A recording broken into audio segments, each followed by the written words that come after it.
تورکیا بە شێوەیەکی بەردەوام لە دوای داگیرکاری لەسەر داگیرکاری کە بەڕێوەی دەبات دوایین داگیرکاری ئەوەیە کە لە چواردەی مانگەوە هێرشەکانی بۆ سەر خاکی باشووری کوردستان دەست پێ کردەوە لە 15 مانگیشا بە فەرمی ڕایگەیاند کە هێرشەکانی بەردەوام و چڕ و پڕ هەم هێرشی ئەسمانی هەم هێرشی زەمینی دەست پێ کردووە و بیریشمان نەچێ کە دۆخێکی لە باشووری کوردستان دروست بووە لە ناویدا داگیرکاریەکانی کە بەڕێوە دەچێت بەشێک لە هێز و لایەنە سیاسیەکانی باشووری کوردستانیش گرێدا بەخۆیەوە یەکێک لەوانە بەداخەوە بنەماڵی بەرزانیە کە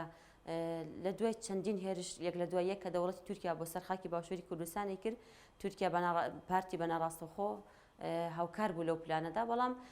لە دوایین جاردا ئەکرێ بڵێ لە هێرشی ئەم جاری دەوڵەتی تورکیا بۆ سەر خاکی باشووری کوردستان و پیلانگەرانی کە لەسەر خاکی باشووری کوردستان بەڕێوە دەچێت نزیکبوونی بنەماڵی بەرزانی بە جۆری ئیکتر بوو لەوەی کە ئەم جارە ڕاستەوخۆ بە ئاشکرا لەو هێرشەدا جێگا بگرن جگە لەوەی کە پێش 15 مانگ لەلایەن کەجەکەوە لە دواندرا بە فەرمی لەوەی کە پیلانگەڕێک لەسەر خاکی باشووری کوردستان بەڕێوە دەچێت کە لە ناویدا بنەماڵی بەرزانیش بەشدارین لەو پیلانگەڕەدا کە دەوڵەتی تورکیا جارێکتر بە شێوەیەکی بەرفراوان ئێوە هێرش بۆ سەر خاکی باشووری کوردستان دەست پێ بکات بەڵام وەگەزانی بنەماڵی بەرزانی نکۆڵی کردلەوەی کە ئەوان ئاگاداری ئەو بابەتە بنووە لە چوارچەوەی ئەو پیلانگەڕیەدا هەماهەنگ و هاوکار بن بەڵام دوجار دۆخێکی لە باشووری کوردستان دروست بووە بەڕاستی ئەوە دەرەخات کە بنەماڵی بەرزانی نەک لە مەسلەی هێرشەکانی دەوڵەتی تورکیا بۆ سەر خاکی باشووری کوردستان هاوکارن بەڵکو لە هەموو ڕوویەکەوە لە ئێستادا هاوکاری دەوڵەتی تورکیا ئەکەن بۆ بە تعریبکردن و بۆ وێرانکردن و بۆ بردننی سامانی ژێرخاک و سەرخاکی خاکی باشووری کوردستان چونکە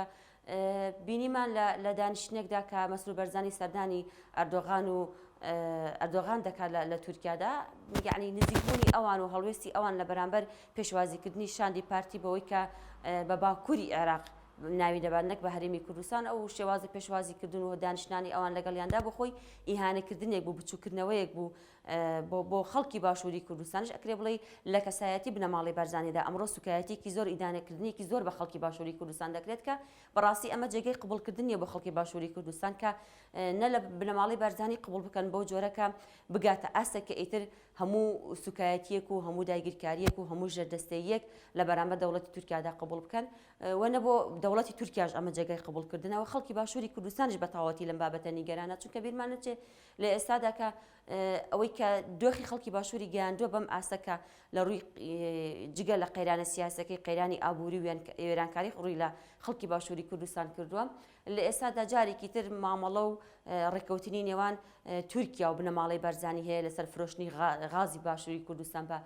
بە دەوڵەتی تورکیا کە ئەمە جارێکی تر لە ئێستادا بخۆی دەرکەوتەکانی دیارەکە ئەم ساڵ بەگشتی قەیرانی غازە بوو لە باشووری کوردستان کە ئەکرێ بڵێ سەرڕایەوەی لە ئێستادا تورکیا چاوی لەسەر باشووری کوردستانە لەوەی کە میساقی میلی خۆی بەرفراوانەکات و چاوی لەسەر مووسڵ و ناوچەکێشە بۆ دروستکراوەکانە و چاوی لەسەر هەولێر و بەشێکی تری باشووری کوردستاندا کە بە مڵکی خۆی ئەزانە و دوجار دەیەوێت جارێکی تر دەسەڵاتی خۆی لەو ناوچانەدا جێبەجێ بکات جارێکی تر لە کەساتی بنەماڵی پارتیدا لە ئێستادا سامانی سروشتی خاکی باشووری کوردستانیش بەتاڵان دەکرێت و وەک دەزانین لە ئێستادا هێرشەکانی دەوڵەتی تورکیا بە شێوەیەکی بەرفراون بۆ سەر خاکی باشووری کوردستان دەستی پێکردەوە یەکەم لە دوانی هەپەگەشەیە لەو چوارچێوەیەدا کە تورکیا لە 15 مانگدا بە شێوەیەکی فەرمی هێرشەکانی خۆی ڕاگەیاندەوە ناوچەکانی ئاڤاشین و مەتینا و زاپ و چەند شوێنێکی تری بە شێوەیەکی چڕ و پڕ و بەرفراوان بردومان کردووە ئەمیش جاجارە گەڕێتەوە بۆ ئەو سەردانیکردنەی بنەماڵی بارزانی کە سەردانی دەوڵەتی تورکیان کردووە هاوکار لەگەڵ سەردانەکانی ئەوانیشە هێرشەکان دەستی پێکرد کە لێرەدا ئەکرێ بڵێ بارزانی بنەماڵی بارزانی یعنی بە شێوەیەکی جددی و بە شێوەیەکی چۆنەڵی ئاشکرایانە لەو ئۆپراسیانەدا بەشدارن چونکە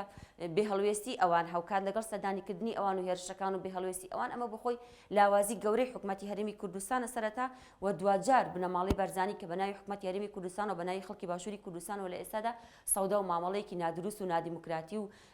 ناسەقامگیری لەگەڵ دەوڵەتی تورکیادا بەڕێوە دەبات لەوەی کە تورکیا هێرش بۆ سەر خاکی باشووری کوردستان دەکات و داگیرکاری بەڕێوە دەبات و خەڵک کۆمەڵکوژ دەکات ژنگەی باشووری کوردستان وێران دەکات و سامانە سروشتەکانی باشووری کوردستان چۆنەڵی تاڵان دەکات و بخۆی دەبات ئەمە جێگەی قبولکردن نییە بۆ خەڵکی باشووری کوردستان و هاوکات خەڵکی باشووری کوردستانیش دەبێت لە ئێستادا وشارێکی گرنگی هەبێت لەسەر ئەو دۆخی لە باشووری کوردستان بەڕێوە دەچێت چونکە شەڕێکی ئێستا لە باشووری کوردستان بەڕێوە دەچێت شەڕێک نییە لە بەرامبەر هێزیەک لە بەرامبەر پارتێکە بەڵکو شەڕێکە کە دەستەوی خەبەتەوە لەگەڵ تەواوی خەڵکی باشووری کوردستان و وێرانکاری لەسەر خاکی باشووری کوردستان بەڕێوە دەبات و ئەکرێ بڵێ ئەم شەڕێکە کە دەرگای یەک بەیەکی ماڵەکانی باشووری کوردستانی گرتوتەوە و لە ناویدا دەوڵەتی تورکیا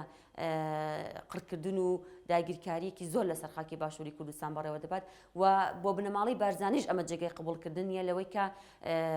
بە شێوەیەکی زۆر نادیموکراتانە و بە شێوەیەکی زۆر چۆنەڵی دیکتاتۆریانە لە تێکۆشانی ئازادی گەلی کورد نزیک دەبنەوە و بەرژەوەندیەکانی خاکی باشووری کوردستان و تێکۆشانی ئازادی دەخەنە مەترسیەوە لەوەی کە دەستیان لەگەڵ دژمنانە تێکەڵ دەکەن هاوکات کەجەکەش لەو چارچەوەدا چەندین جار لە دوانی داوە لەوەی کە داوای کردووە کە بنەماڵی بارزانی و پارتی لەو پیلانگەڕێدا تێوە نەگلێنەوە هاوکار نەبن لەو هێرشانی کە ئەکرێ بۆ سەرخاکی باشووری کوردستان بەڵام بەداخەوە دوجار کۆی گشتی و ئەنجامانی کە هەیە و ئەو هێرشانی کە دەوڵەتی تورکیا بەڕێوەی دەبات و چەندین بەڵگەی بەهێز هەیە لەسەرەوەی کە ئەم جارە بنەماڵی بارزانی نەک بە پێداویستیەکانی هێزی ئەسکەری و چەک و ئەسلحە بەڵکو بە هێزی پێشمەرگەی خۆشیانەوە بەشداری ئەو هێرشانە ئەبن بیرمان نەچێت چەندین پیلانگەڕی ئەوان لەوەی کە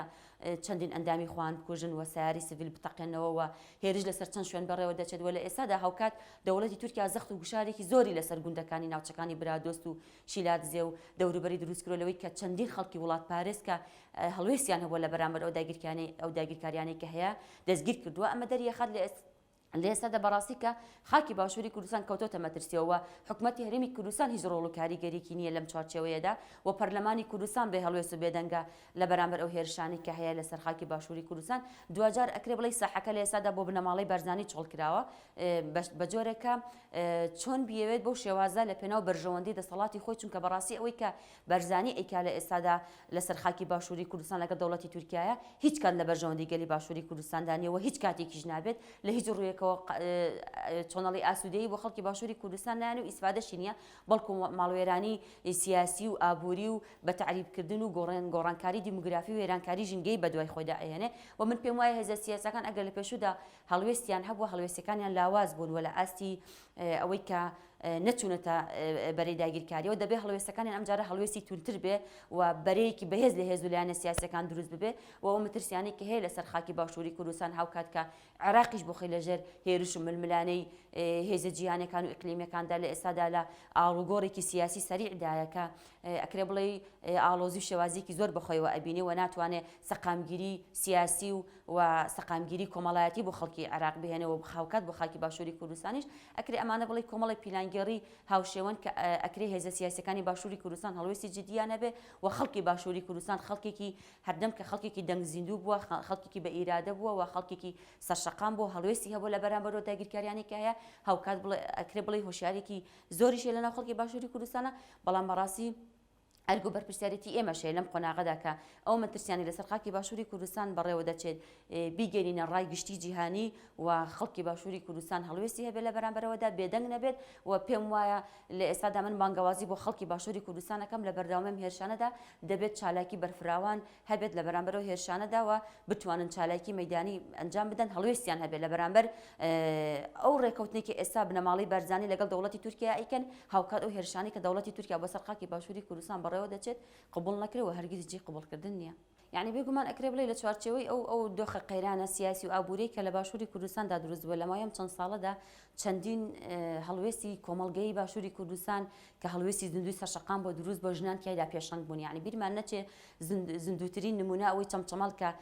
هەڵوێستی خەڵکی ئەو ناوچەیە بە پێشەنگایەتی ژنان چی بوو لە بەرامبەر وەزیری ئەنفال و شەهیدانە بەڵام دوجار یعنی دۆخێکی بۆ باشووری کوردستانیان دروست کردەوە هەیان کردووە کە کۆمەڵگە ژیانێک ئەژی کە ئەکرێ بڵێ وەکو ئینسان ناتوانێت بژی دۆخە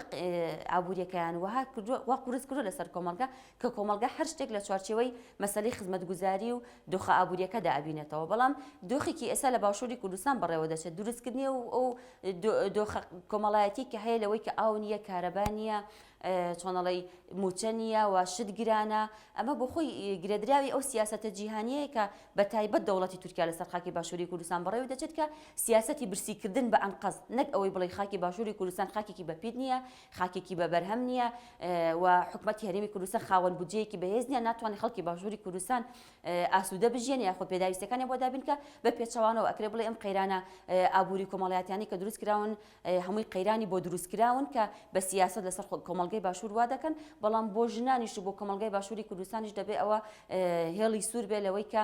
هۆشیاریان هەبێت لە بەرامبەر ئەوەی کە بەڕاستی خاوەن دەرکەوتنی ئەوان لە بەرامبەر خاک و نیشتمانداوە وەستانەوە لە بەرامبەر ئەو داگیرکارانەدا ئەکرێ بڵێ کۆتایی ئێهێنێ بە کۆی گشتی ئەو دۆخەناسە قامگیری لەسەر خەڵکی باشووری کوردستان بەڕێوە دەچێت و ژنانیش بێگومان دەبێت ڕۆڵی کارایان هەبێت لەم بوارەدا و ئێمە هەمیشە لە زۆربەی زۆری لە دوانەکانمان و چاپێکۆتنەکانمانە ئەوەمان بە ژنانی ناو هێز و لایەنە سیاسیەکان وتووەکە دەبێت هەڵوێستی جدیان هەبێت لە بەرامبەر ئەو بارودۆخی لەسەر باشووری کوردستان بەڕێوە دەچێت بەڵام دوجار ئەوانش لە گشتیا گرێدراوی هەژمونی ئەو هێز و ڕێکخراو و لایەنە سیاسیانن کە لە ناویدا کارەکەن ئەکرێ بڵێ کە لە چوارچەوەی نەبوونی سربەخۆیی ژندا لە ناو هێزە سیاسیەکاندا و نەبوونی بڕیاری سربەخۆیی ژنان جارێکتر ژنان لە بازنەی سیستەمی دەسەڵاتدا دەخولێنەوە ناتوانن خاوەن هەڵوێز بن بەڵام دوجار ئەکرێ بڵێ ئەم هێرشەی ئەم جاری تورکیا هێرشێکە کە زۆر بەرفراوانتر و پیلاندا ڕێژراوترە لە چاو هێرشەکانی ترە لەگەڵەوەی کە گورزی گەورەیان بەرکەوتووە لە یەکەم هێرشیاندا بۆ سەر گەریلاکانی هەپەگا بەڵام دوجار هێزە سیاسیەکانەوە لە ناویدا ژنانیش و دەبێت کۆمەڵگەی باشووری کوردستانش بە پێشنگایەتی ژنان هەڵوێستیان هەبێت لە بەرامبەر ئەو بارودۆخەدا ئەگەر نا داگیرکاریکی بەڕێوە دەچێت لەسەر خاکی باشووری کوردستان داگیرکاریەکە دەرگای یەک بە یەکی ماڵەکانی هەمومان دەگرێتەوە و چۆنەڵی داگیرکاریکی بەرفراوان لەسەر خاکی باشووری کوردستان بەڕێوە دەچێت بە جۆرێکە ئەگەر بێت و دەوڵەتی تورکیا لەم پلانەیە سەرکەوتوو بێ ئەکرێ بڵێ خاکی باشووری کوردستان دەبێتە خاکێکی داگیرکراو و نکوڵی لێکراو بۆ گەلی کورد و هەژمونی دەوڵەتی تورکیا لە هەموو بارەکاندا جارێکی تر بەسەر خاکی باشووری کوردستانیش و کۆمەڵگا و ژنیشدا زاڵ دەبێت.